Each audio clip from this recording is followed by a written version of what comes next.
Morning everybody, welcome back to Brave Men Died here. We're out in the English countryside looking at another battlefield today. Today's site is a really important one.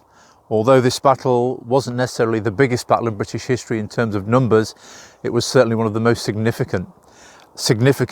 I suppose if you compare it to something like Gettysburg in the American Civil War. Just as Gettysburg changed the course of that war, this particular battle changed the course of the English Civil War. It was the battle where the main Royalist field army was essentially destroyed, never to recover again for the remainder of the conflict. Also the battle where the new model army got its first outing, cut its teeth, and was tested under fire on its very first occasion. It's also a beautiful part of the countryside to walk around. It's off the beaten track. You can walk around at your leisure. There's lots of interesting things to see. And we're here on a beautiful summer's day. So let's go have a look. So we're on the battlefield of Naseby, right in the heart of England. This location where we stood is called the Cromwell Monument, and it marks pretty much the centre of the battlefield on the parliamentarian line. There's a couple of information boards here which are really useful. First of all, we've got this print of a near contemporary drawing of the battle. This is quite accurate in terms of the regiments that fought here, their commanders and their position in the battle. This is known from cross-referencing with sources to be a very accurate depiction. The thing that isn't accurate is the position of the battle to the village of Naseby. On this drawing it looks like the battle took right on the very edge of the village, but actually it's about 1.5 miles behind us from where we're standing now. Nevertheless, it gives a very good idea of what it would have looked like on the day.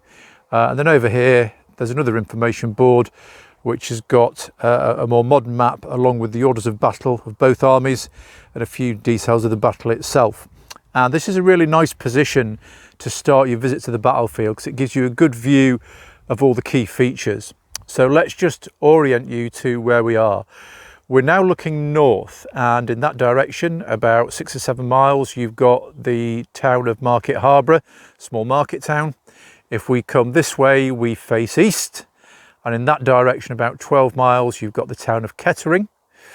If we come back through north towards the west, in that direction there, you can maybe just see in the centre of the picture in the far distance some wind turbines.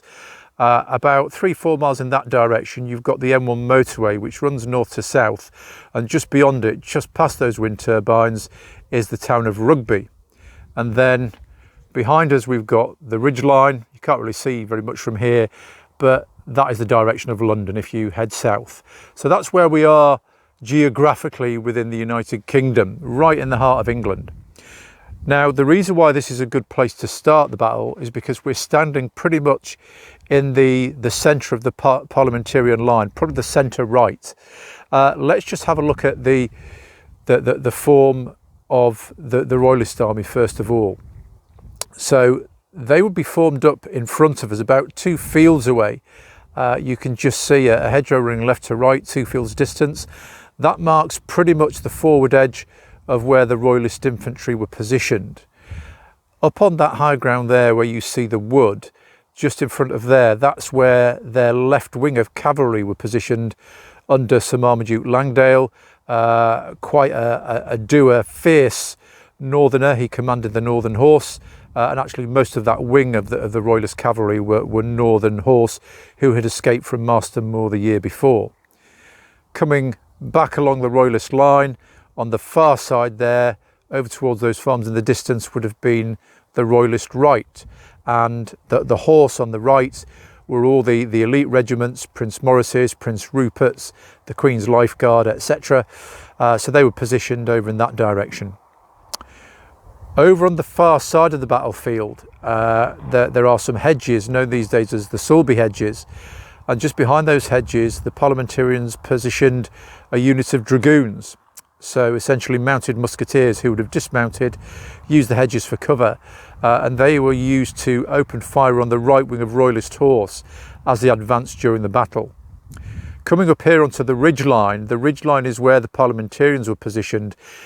The far distance, way beyond those hedges and trees there, would have been the parliamentarian left wing, medium and heavy cavalry commanded by Henry Ireton.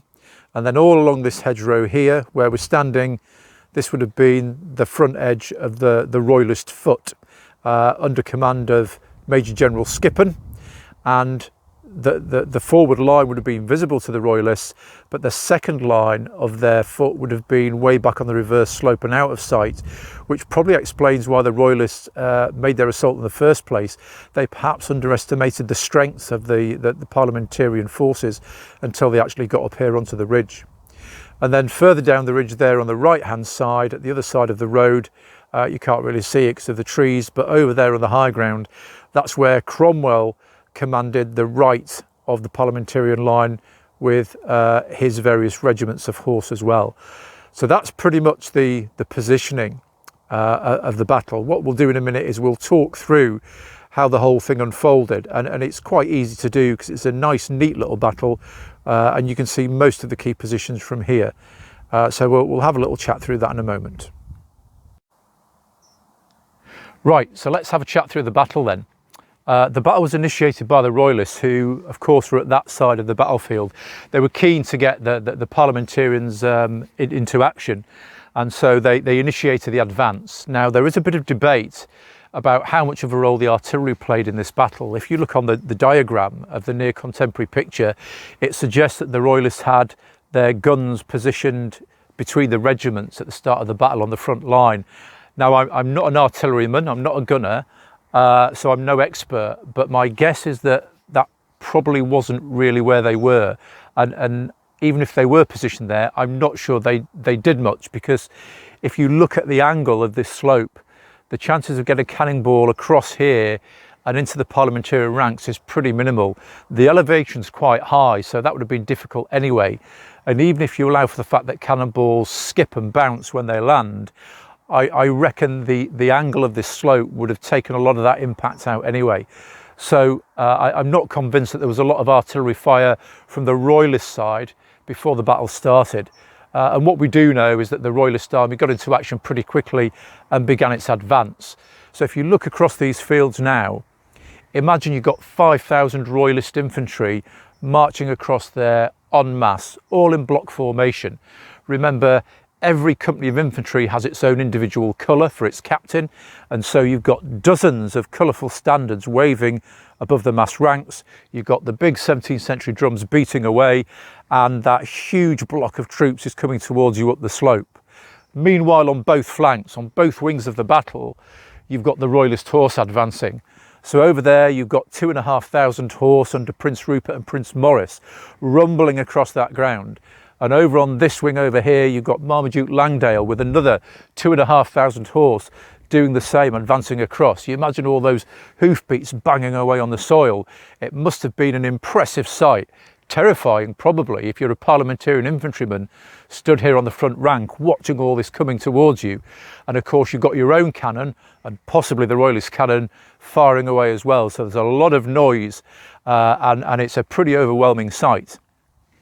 Up here on the ridge itself, the parliamentarians are waiting to receive.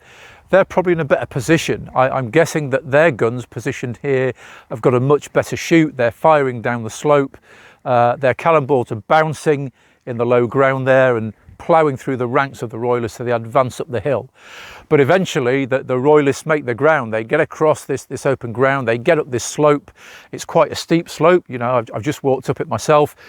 You have to breathe quite heavy as you plough your way up it, but eventually they make contact up here on the top of the slope. The cavalry battles, let's have a chat about those. Over on this wing here then, Marmaduke Langdale charges across the open ground, trying to negotiate the rabbit warrens which litter that field over there, and he hits Cromwell's wing. And there's a pretty sharp cavalry action, but the new model horse, commanded by Cromwell, break Langdale's veteran northern horse, and they run off back across the valley, and they don't stop. They keep going for Market Harborough, and they run off into the distance there. Now Cromwell, thankfully, doesn't pursue them. He manages to rally his troops, and he rallies the parliamentarian horse down there in that low ground and brings them back into some semblance of order. Meanwhile, over on that side, Prince Rupert and Prince Maurice have advanced. They've been shot up slightly by the parliamentarian dragoons in the hedges at the far side of the battlefield, but they come up the slope there. It's a pretty tough charge up that slope, and they plough into Henry Ireton's wing. And on this side of the battlefield, it's a different story. Rupert breaks Ireton's wing, and it's the Parliamentarian horse that run off back in that direction towards Naseby. But unlike Cromwell's wing, they can't be rallied. Rupert has told his Royalist commanders and over again about the importance of rallying cavalry after the charge, but the Royalist cavalry can't be stopped, and off they go in pursuit of the Parliamentarians.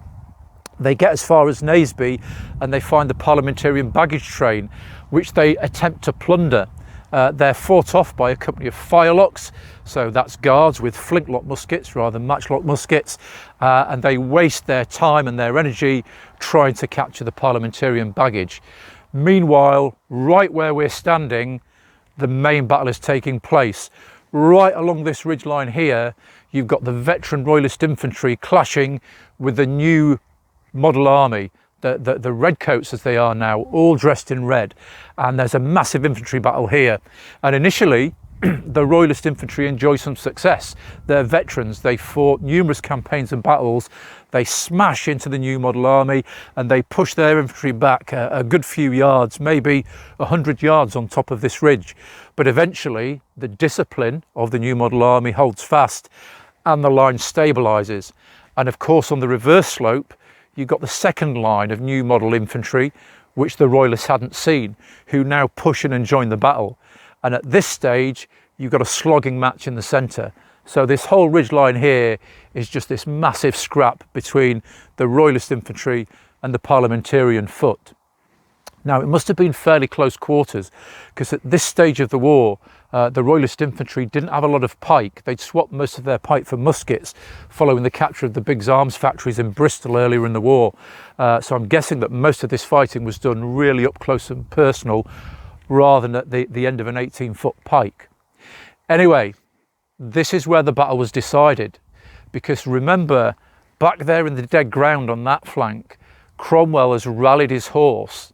Rather than chasing Langdale's Royalist troopers off the field, he's rallied his horse and he now brings them back through this low ground here, and he swings that whole wing of cavalry back up here and smashes into the Royalist infantry from behind.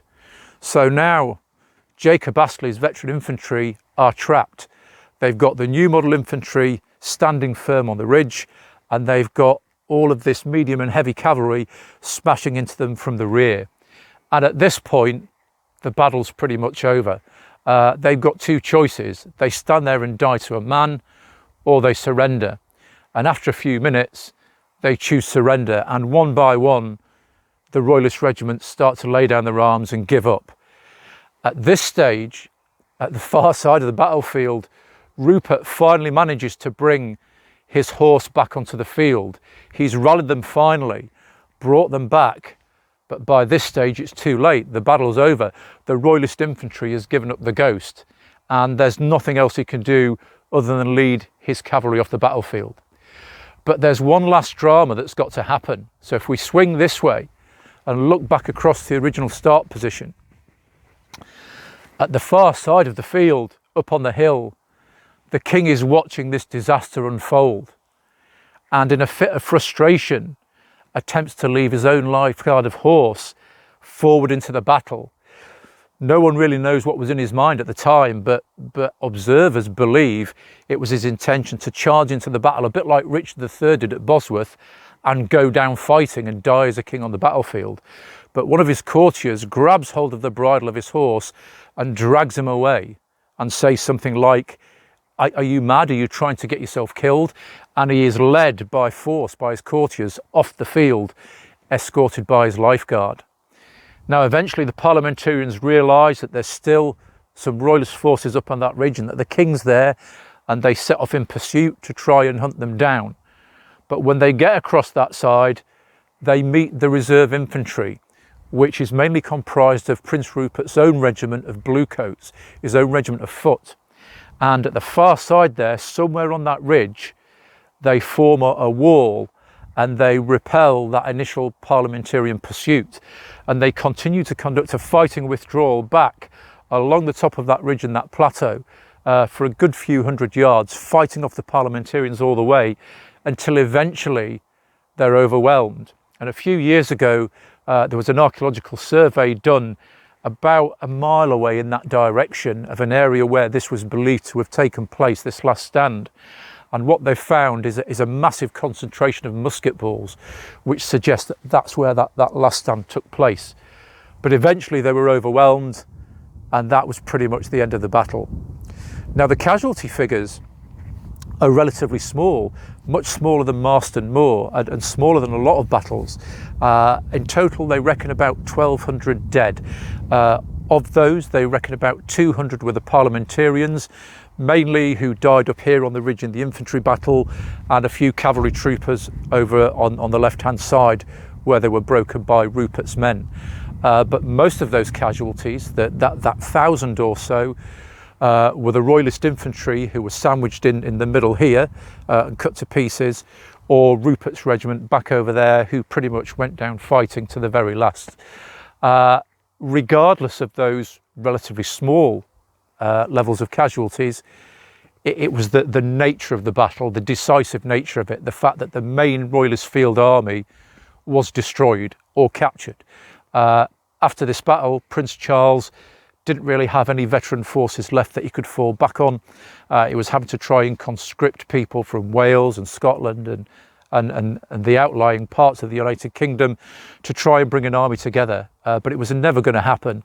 And of course, we've now got the new model army, a properly organised, properly supplied, properly commanded, properly equipped force, highly disciplined, which can pretty much go anywhere in the United Kingdom unopposed. So even though the Civil War would drag on for at least another year, this was pretty much the end of the main combat operations. Naseby is what sealed the deal for the parliamentarians. So that's the action here at Naseby. Okay, I've come down the main road into the low ground between the start point of the two armies, because it's a nice position to get an overall view of what happened in the battle from here. I'm just on a little turning into a farm track which goes down to a farm down there. If you look behind me, back up on the ridge, that's where the parliamentarians were positioned. You can see the Cromwell Memorial. That hedgerow that we see running along the top of the ridge, that's where the front line of parliamentarian infantry would have been. Their second line behind them on the reverse slope, pretty much out of sight of most of the Royalist army. Their cavalry over there beyond the road, beyond the hedges that we can see, that's where Cromwell was positioned, over on that side. And then if we come all the way back over here to the far side, over that hedgerow there, at the very far side of the battlefield, rear left, is where you've got the left wing of the parliamentarian cavalry. If we pan the camera around, beyond these stacked up bales of hay and the farm, beyond that farm, several fields distance, is a place called Sulby Hedges. That's where the parliamentarians positioned some dragoons who were able to fire on the Royalist cavalry as they advanced across the battlefield at the far side. Rupert and Morris and their cavalry wing would have been well over there, a couple of fields in the far distance, and then across this field directly in front of us, you can see the hedgerow runs left to right, about 150 yards away. That marks pretty much the front edge of the Royalist infantry. That's where they would have been positioned. And then in the field behind it, up on the ridge line, that's where their reserve would have been, with King Charles himself surveying the battlefield from there. And then if we swing round in this direction again, back to the road and across it, you can see the high ground in the wood where Marmaduke Langdale was positioned with the Royalist horse on the left wing.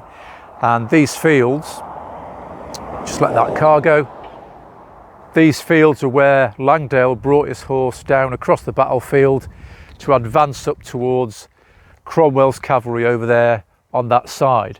And it's in those fields there that one of the cavalry battles would have taken place, and Cromwell, having defeated Langdale's wing, rallied his horse down there in the low ground, and then brought them literally back through where we're standing now, across these fields here, and back up the ridge to hit the Royalist infantry in the rear, where they were still in contact with the parliamentarian foot. So this is a great position to see the whole battlefield and get a feel for how it went on. But imagine being stood here on the day, and all these fields around us now just being full of thousands of men with their colours flying, their drums beating as they advanced, pounded across these fields here, ready to make contact with the parliamentarians up on that ridge line. It must have been an amazing sight to see.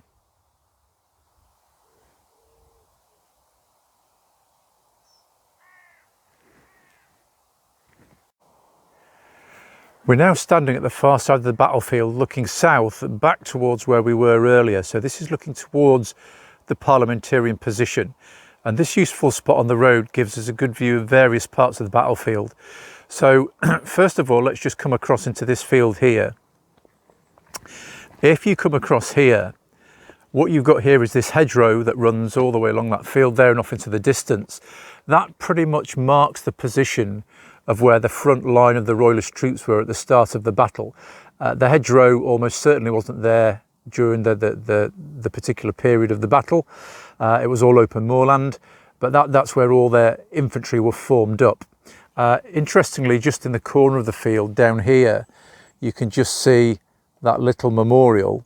That's a memorial to Rupert's Bluecoats, his infantry regiment, and they were part of the reserve. They were actually based further up behind that hedge there, up on the high ground. And it was up on the high ground there where they made their famous last stand at the end of the battle when the Royalist defeat was assured and the king was leaving the field. They remained in position to give the king time to escape and were pretty much annihilated up there on the ridge. And that's a memorial that was put up fairly recently to them by a reenactment group that reenacts Rupert's Bluecoats. From this position then, you can see the start point of the Royalist infantry. This is where they were at the start of the battle.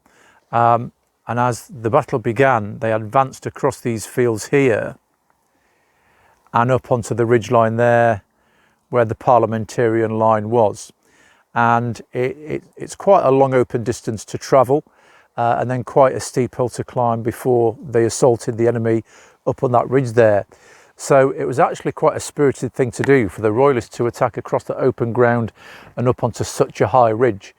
And in the far distance there across the fields, you would have seen the Royalist horse, Rupert's regiment, Morris's regiment, etc., advancing across those open fields there up to assault the parliamentarian left. Also at the far side of that battlefield, probably a little bit out of sight now, there were some hedges known as the Sulby hedges, and behind those hedges were positioned some parliamentarian dragoons, and they were essentially on the very far flank of the battle. And as the Royalist horse advanced across that ground there, they were fired on by those parliamentarian dragoons from those hedges. But the rest of the hedges and trees that you see here, they're all fairly recent additions, probably planted in the 18th century, and at the time this was all open moorland, so it would have been quite an open vista here, and you'd have been able to see the whole Royalist army sweeping across those fields and up onto the ridge.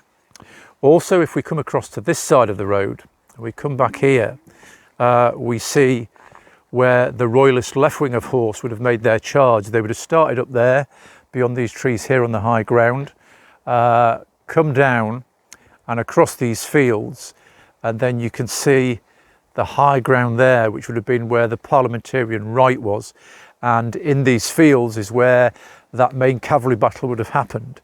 So if we could just get across there quickly, you'll see it's a nice little arena actually, hemmed in by high ground. They would have charged across this open ground here and then up the high ground and into the parliamentarian right, and that's where the main battle would have happened with the horse on this particular wing. And at some point Cromwell's troops overwhelmed the Royalist cavalry, who then came running back in disorder, galloping back this way and off the battlefield towards Market Harborough. But rather than chasing them, the parliamentarian cavalry rallied in the centre here, and then they were led back across this road and up onto the ridge and ploughed into the back of the Royalist infantry, who were in close contact with the parliamentarian infantry up on that ridge line. And that's what pretty much ended the battle. Once the parliamentarian cavalry hit them from the rear, the Royalists had nowhere to go, and it was either get cut down, annihilated to the last man, or surrender. And pretty soon after the parliamentarian cavalry hit them up there, the Royalists began to surrender in dribs and drabs to start off with, and then there was a wholesale lay down of arms. Okay, we're just going to walk back down the road towards the parliamentarian line. And this is quite an interesting thing to do, because it puts you in the mind's eye of the Royalists attacking on the day. If there was a Royalist infantryman now advancing, I'm looking to my left, and across these fields I can see thousands of my own cavalry trundling across the field there, probably at the walk initially, then into a canter, and then a headlong charge up the hill towards the enemy. Meanwhile, all the way here to my right, can't see it because of the hedgerows now, but all the way to my right and alongside me, I've got my comrades all in block formation. We've got our colours flying, the drums are beating, and up on the ridge here, we can see the glint of pikes and muskets and breastplates. And we know that the parliamentarians are up there on the ridge waiting for us. As we get to this point here, look, the hedgerow drops a little bit. We can see that far ridge line. Imagine now that hedgerow up on top of the ridge line there, bristling with parliamentarian infantry all formed up on block, and we're marching up to meet them. There's probably some cannon fire coming down towards us, so we've got cannonballs bouncing off the field to our front and ploughing through the ranks as we advance, and you can imagine the tension and the fear as we get ready to hit the parliamentarian line. It's quite an interesting thing to do, to just walk the battlefield like that in the footsteps of the people who actually fought here. Okay, so that brings us to the end of the battlefield tour of Naseby. As you can see, it's a very rural location. It's perfect if you like walking. Bring your boots, get a rucksack and have a good walk around. You can walk for miles. There's not a lot of traffic in this particular part of the country, so it's a lovely day out and there's lots to see. The battlefield itself is relatively small, so you can see everything that you need in a fairly small area if you don't feel like a long walk, but if you want to extend it, you can do. There's parking just down there, about 100 yards away by the side of the road. There's a purpose-built lay-by. I'll get 3 or 4 cars in. It's never very busy. Don't get a lot of people down here, apart from farm traffic. This monument here is known as the Cromwell Monument. If you look at a British road map, it'll be signposted as the Cromwell Monument. It's got little information boards here which tell you a little bit about the battle and gives you an orientation. So it's a nice place to start. And from here, you can take that little wander round that we've just done and see everything that you need to see. You could probably look at the whole battlefield in probably half an hour if you're in a rush, but give yourself an hour, you get a more extended look around. If you want to spend the whole day here, bring a packed lunch, go for a wander around the countryside. I hope you've enjoyed this particular battlefield trip, and I'll see you next time. Take care.